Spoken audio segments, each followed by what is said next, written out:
उदयपुर के सुखेर में एक मार्बल व्यवसायी ने सूदखोरों से परेशान होकर अपनी ही माइंस में जीवन लीला को समाप्त कर ली।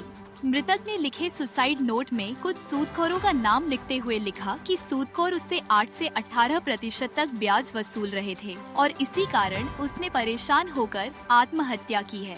इधर समाजजनों ने आरोपियों की गिरफ्तारी नहीं होने तक शव उठाने से इनकार कर दिया है। जानकारी के अनुसार मार्बल व्यवसायी रवि कुमार भट्ट ने कुछ समय पूर्व व्यवसाय के लिए कुछ ब्याजखोरों से लाखों रुपए उधार लिए थे। इन पैसों पर वह प्रतिमाह 8 से 18% तक ब्याज लिया जा रहा था और उसने लाखों रुपए चुका दिए थे।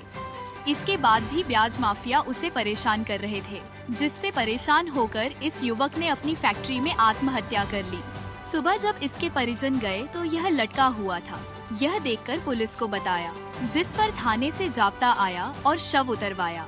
तलाशी में मृतक के पास से एक 3 पेज का सुसाइड नोट मिला है, जिसमें उसने इन सूदखोरों के नाम लिखकर इनके ब्याज से परेशान होकर आत्महत्या करना लिखा है। साथ ही लिखा है कि पुलिस इनके खिलाफ कठोर कार्यवाही करे। इधर सूचना पर मृतक के समाज के परिजन भी मोर्चरी पहुंचे और आरोपियों की गिरफ्तारी नहीं होने तक शव उठाने से इनकार कर दिया। मेरे फादर ने कल रात को या अर्ली मॉर्निंग में सुसाइड करा है। वो बिजनेस करते थे मार्बल में। उनका नाम रवि भट्ट है। मैं उनकी बड़ी बेटी हूँ। मेरा नाम नीति भट्ट है और ये मेरी बहन है।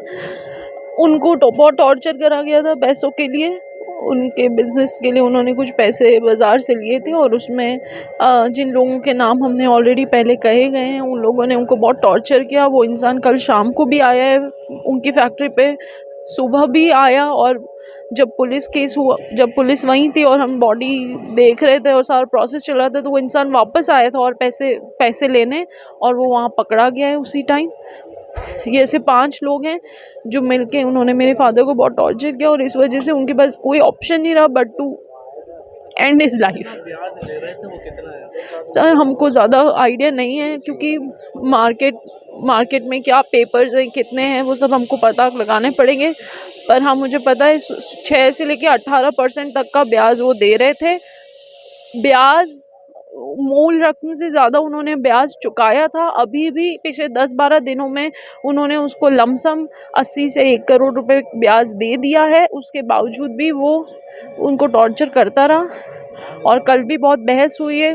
फैक्ट्री के जो मज़दूर हैं, जो काम करते हैं, उन्होंने ये बात मुझे बताई है और वो सब टॉर्चर और प्रॉब्लम से परेशान होकर उन्होंने अपनी लाइफ को गिव अप करना सोचा। कितना ले रखा था पापा ने और उन लोगों ने उसको पापा से कितना चुका दिया? सर मैंने जैसे कहा, मुझे ये एक नंबर्स का आइडिया नहीं है तो मैं नहीं कुछ कह पाऊँ। किस जगह पोस्टमार्टम की क्या प्रोसीजर चल रही है, आप क्या मांग हम ये सिर्फ चाहते हैं कि उनके पास जो भी हमारी फैमिली के डॉक्यूमेंट्स हैं, चाहे मेरे उनके पास हमारे अलेजेड ब्लैंक चेक्स हैं, स्टैम्प्स हैं खाली, वो सब हमको रिटर्न करा जाए। हमको गवर्नमेंट या पुलिस एडमिनिस्ट्रेशन ये कॉन्फिडेंस दे कि हम लोगों को वो प्रेशर नहीं देंगे, हम लोगों को किसी तरीके का टॉर्चर नहीं किया जाएगा।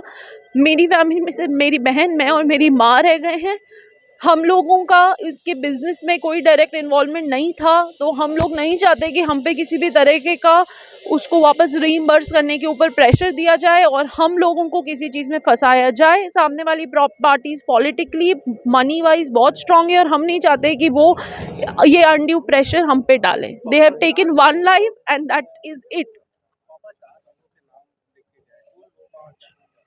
5 लोगों के नाम लिखे गए हैं। अब उनके बिजनेस डिटेल्स वो क्या करते हैं मैं नहीं कह सकती। कुछ लोग प्रॉपर्टी में शायद हिस्ट्री शीटर्स भी रहे हैं। मैं ये नहीं जानती कि उनका क्या डिटेल्स है और वो उनका क्या। वो एक्सीडेंटली वहाँ पैसे ही मांगने आए थे और जब ये सब केस हुआ, दे हैड नो आइडिया कि ऐसा कुछ हो गया है और वो वहाँ आ गए थे केस मांगने। तो एक्सीडेंटली 2 लोग डिटेन हुए हैं, लेकिन इसमें कोई एडमिनिस्ट्रेटिव कार्रवाई नहीं से नहीं हुआ है, लेकिन वो सिर्फ एक्सीडेंटली डिटेन हुए हैं।